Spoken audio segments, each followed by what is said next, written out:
La parole est à Madame Virginie Duby-Muller.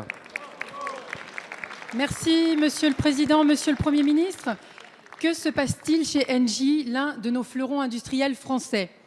Nous découvrons en effet dans la presse que le groupe fait face à une crise de gouvernance à laquelle vous avez pourtant les moyens de mettre fin en tant que premier actionnaire de l'entreprise avec un tiers des droits de vote. À la place, votre gouvernement s'abrite derrière le conseil d'administration pour se dérober à ses responsabilités. Monsieur le Premier ministre, la ficelle est un peu grosse. L'idée que le choix du dirigeant d'une entreprise où l'État est le premier actionnaire ne relèverait pas d'une décision du président de la République ne nous convainc pas vraiment. Alors, avez-vous un candidat caché?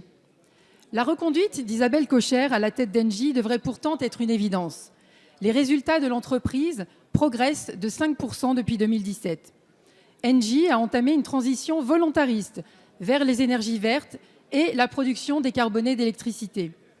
Un audit indépendant a également salué ses compétences et sa gestion.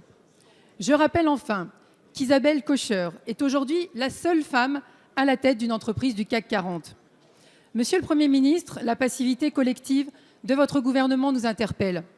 En n'intervenant pas dans cette déstabilisation de la gouvernance d'Engie, l'État actionnaire envoie le signal qu'il cautionne cette opération et donc qu'il est complice.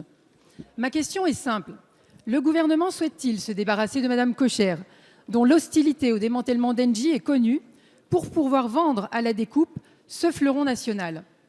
Vous avez aujourd'hui une responsabilité historique vis-à-vis des dizaines de milliers de collaborateurs du groupe en France et dans le monde. Monsieur le Premier ministre, nous vous demandons de clarifier vos intentions et d'agir en pleine lumière plutôt que dans le secret des couloirs. Je vous remercie. Merci Madame la députée. La parole est à Monsieur Bruno Le Maire, ministre de l'Économie et des Finances. Monsieur le Président, Mesdames et Messieurs les députés, Madame la députée Virginie Duby-Muller, je partage totalement votre appréciation sur Engie.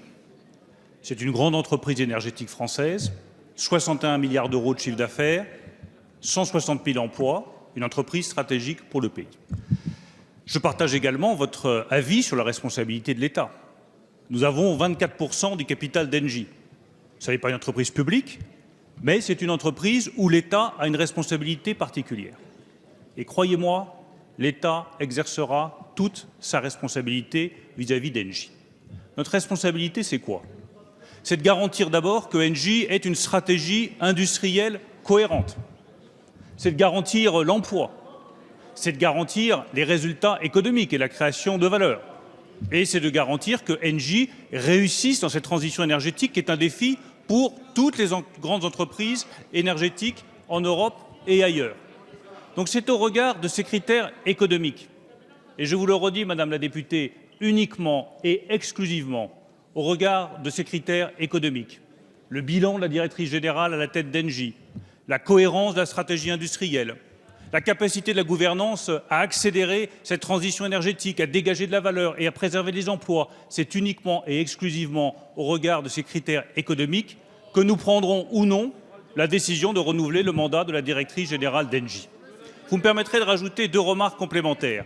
La première, c'est que la transition énergétique, c'est le fait de toutes les grandes entreprises dans lesquelles l'État a une participation, que ce soit Air France, que ce soit Renault, que ce soit PSA, que ce soit EDF, que ce soit La Poste, toutes les grandes entreprises dans lesquelles l'État a une participation sont engagées dans la transition énergétique.